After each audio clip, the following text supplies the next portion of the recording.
up, everybody? Claynferno here with a little live stream, and I'm going to go live on the Wisdom app as well.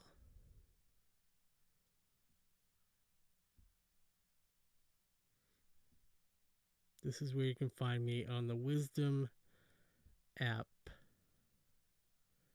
for live streaming audio. You've got me already on video here over at YouTube and Twitch.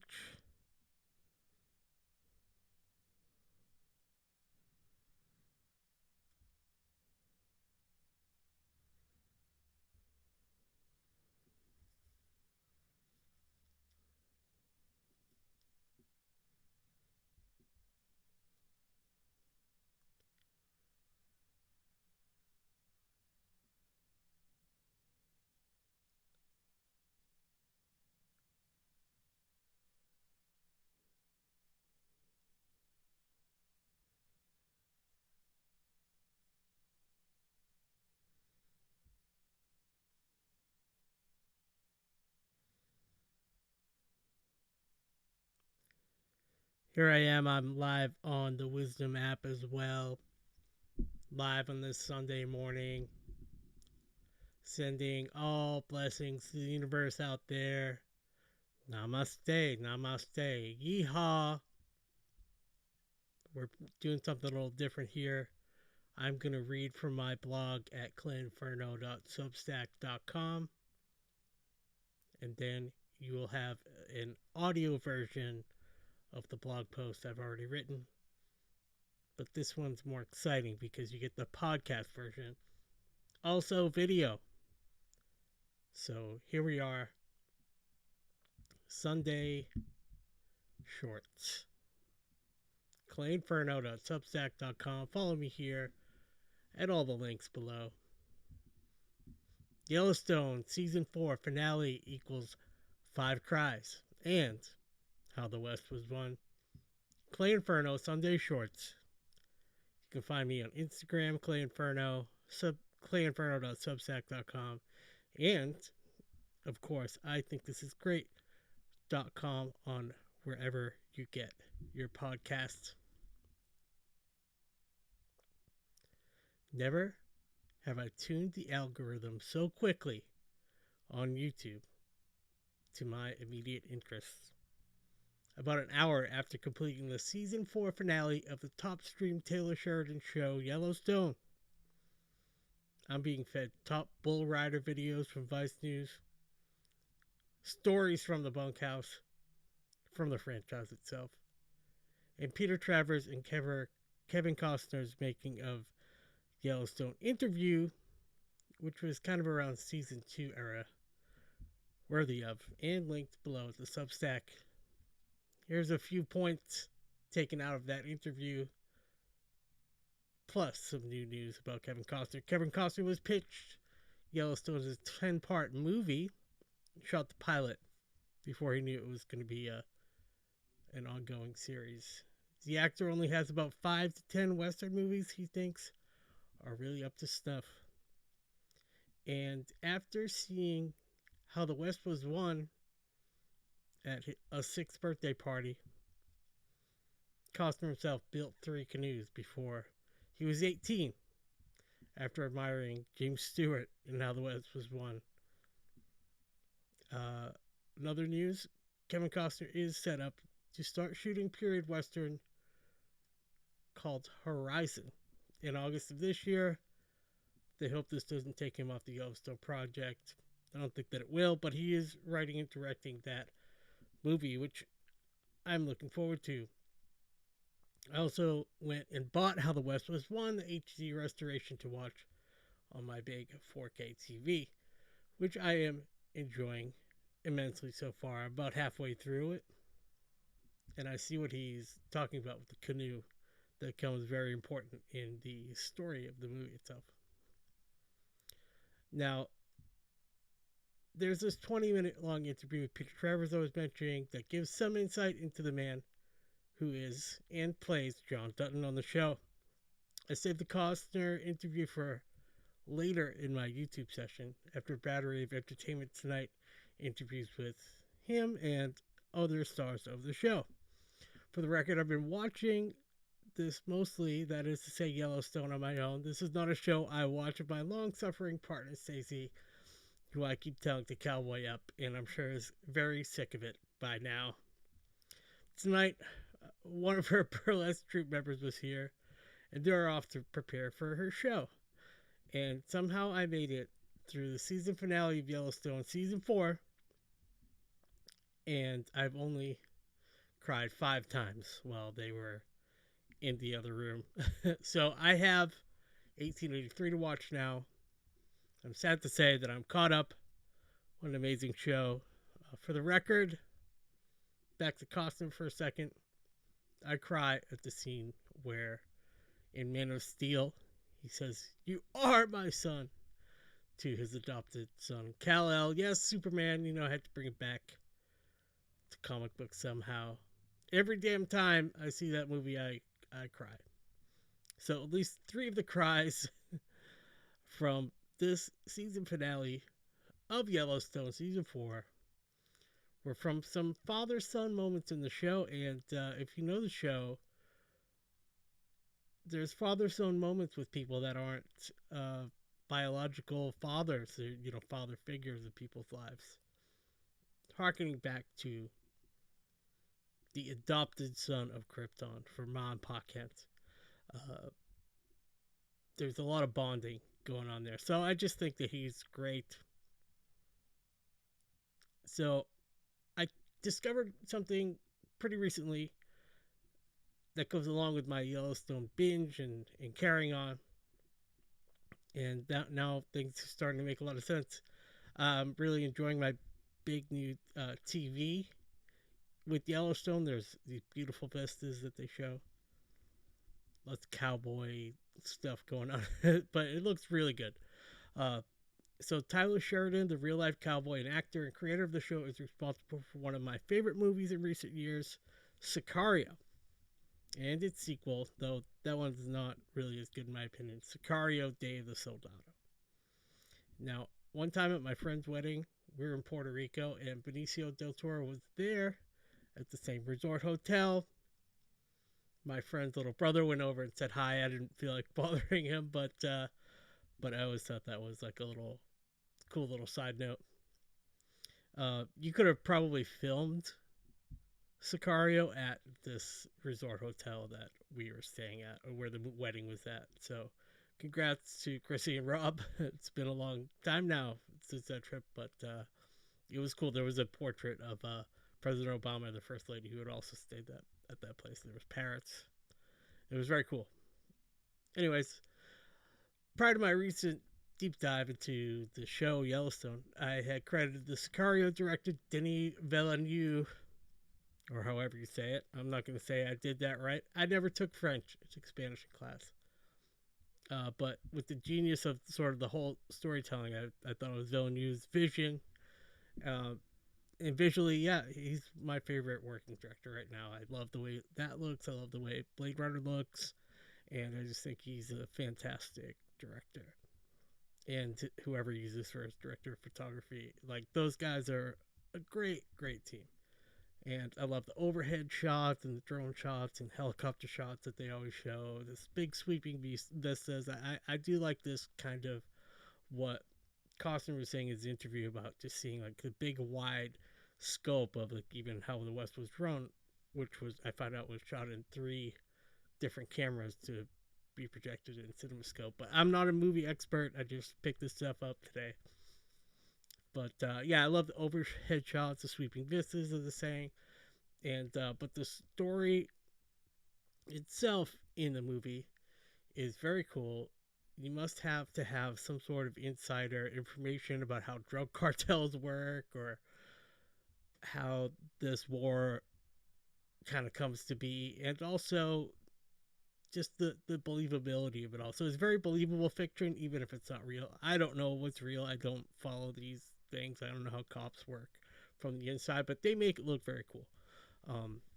For some reason, I never had a reason to look at who wrote the story for Sicario, one of my favorite movies, and it was indeed Taylor Sheridan, the writer, director, co-creator of Yellowstone. So Sheridan's career, I'll probably talk about him more. Maybe after we catch up on 1883, or maybe after I get Yellowstone indoctrinated into the family, get Stacy to watch it with me. But his career is very vast. He's an actor. He was in Son of Anarchy. He's a writer. He's a cowboy. He's just a very impressive dude, and he's got Oscar nominations for the story in 2016's Hell or High Water, and you can bet that you will really hear me checking on Hell or High Water. You can bet your whole bunkhouse paycheck on that. That's for sure. So this guy's amazing, and I wish he expanded the Yellowstone universe as with 1883 and the 6666, the sixes as they call it, or the rodeo show with Jimmy that's gonna come out. I wish them all the success of the world. I'm into it. They could have a million spin-offs. He's got that Jeremy Renner show. Amazing cast, writing, direction, all of these projects. And the actors actually have to go to cowboy camp to learn how to cowboy with Taylor and other stuntmen and Hollywood horse trainers, so that they know what they're doing. Especially in the 1883 iteration, they have to ride covered wagons. So they learn how to do that and make it look real in the show. So it's very cool. The production for Yellowstone filmed on location in Montana, and Luke Grimes, the star of the show, I guess he just moved there because it's so beautiful. And so I could just see how it's very accurate. It matches up with the beauty and the sweeping landscapes of the West, the modern West. Um, so in conclusion, I'm not sure why you're not watching Yellowstone, number one stream show in the country. Although this week it's kind of like pushed down because it's not currently on. Um, but anyways, if there's different charts you can look at, and some of the information even I get is conflicting. But it's very much a top streaming show. Definitely hit number one a few weeks in a row, if not like for all of last year. Let's say there's 4 seasons to watch. So, and then if you're lucky enough, you can watch 1883. That's another. I'd consider that a bonus season for fans of Deadwood and those old West shows, cowboy stuff. My name's Clay, so I'm really leaning into it. I'm gonna get cowboy hat. I don't know. I'm just being silly now, but still, I just really love Yellowstone. Can't recommend it enough. Check out Sicario. Love that movie. And then we're going to transition here and move on over to a sad note. Mark Lanigan from the Screaming Trees died. One of the best voices. And he's just amazing. So if you go to my Substack, I've posted a couple videos of Mark singing a couple of my favorite songs. Him singing with Lane Staley, R.I.P. Long Gone Day, Mad Season in 1995. And then I also have Hit the City, which is off of his album Bubblegum, 2004. And it's a split with, kind of like a duet almost with PJ Harvey. I don't know how much they wrote this record together or not, but it's very much like it. It hits you. It hits you right in the right spot. Those couple songs, my recommendations for Mark Lanigan stuff. And there's just so much loss and pain in the world, and especially hurts when you know someone that's gone through like a sobriety and then also dies. But I'm not saying that he relapsed or was anything to do with drugs. So that I actually don't think that it was, because he was very sick recently and he had bout of COVID. Um, but yeah, you see someone kind of turn their life around, and then they die because of fucking cancer or a liver disease or COVID-19, or they get hit by a car or like just something happens. It's just, I don't have to tell any of you out there that it's very sad, all this loss, and all we could do really is just honor the memory of the people that came before us, and honor the memory of our family members, our friends, and when if you go into the mythology even of Yellowstone, Native Americans honor their ancestors all the time, and Mark Lanigan's not my ancestor, but he's somebody I feel like a brethrenship, a kinship to, and I'm just sad that he's gone, and I like to remind myself that it's okay to have fond memories of people, and think that your ancestors or people that aren't here are with you in a way. So that's about it for me. Streaming here, doing a live stream, doing an audio stream, doing a video stream. I'm gonna put this out, YouTube, etc. Something's beeping around. I don't know if you can hear it. Maybe it's a trash truck or something. But I'm gonna wrap this up. Thanks for supporting me. Please subscribe to my newsletter. Follow me on YouTube, Twitch, anywhere you can. Though where I see more people following me is where I'm going to be most active, to be honest, because it's hard to put this everywhere. Um, but I try to put it as many places as I can and make it as easy as I can. So if I make a video, I just take the audio and put that up as a podcast. Try to record them all right now as we go, and also have the streaming element broadcasted out in audio on the Wisdom app, on Twitch and YouTube live. I'll take those live things down. I'll put up an edited version and upload the podcast to Substack and I think this is great.com. So thanks for supporting me. Thanks for subscribing. Thanks for listening. Thanks for checking out this new format, which is something I might do. Another thing I might do is just record in the Wisdom app, transcribe it, make it a blog post, and that's actually what was the result of my last blog post on my Substack. And it came out that I was just blathering on in the Wisdom app, but what I was doing was I was actually coming up with a seed of an idea that was a better blog post than the original live podcast. But this way I kind of took the opposite approach, just messing with the format, writing the blog post first, reading it, interacting, putting this content out into the world with my video and my audio at the same time, and then putting it out as something people can download or watch on their free time on YouTube. And I'm working on improving the equipment. We're going to move out of the Mantry eventually and into the big room, and that's going to be fun when Stacy and I have to sort of merge our two worlds together, and she'll have craft, I'll have streaming. Maybe I might even buy a new computer about it, which is, I think it's crazy, but I might want to get one of those new iMacs and use that as my streaming computer. I don't know, but it's a little cramped in here, even though I'm relatively comfortable. Anyways, I do want to have it so that I can just basically flip a switch on, turn it on, and be streaming, because every time I do set up in here, it's a new thing with the light, the camera's in a different position. I have to figure out who's who what and what's getting recorded and what's going where. So I want to just have it set up so I can press it, set up a stream deck, because it doesn't really make sense to set up a stream deck in here because everything's modular. I take my laptop out and stuff all the time. I think I need a dedicated machine. I think that's my number one thing. But I'm going to say peace out. I say goodbye like 3 or 4 times. This is longer than the blog post will ever be.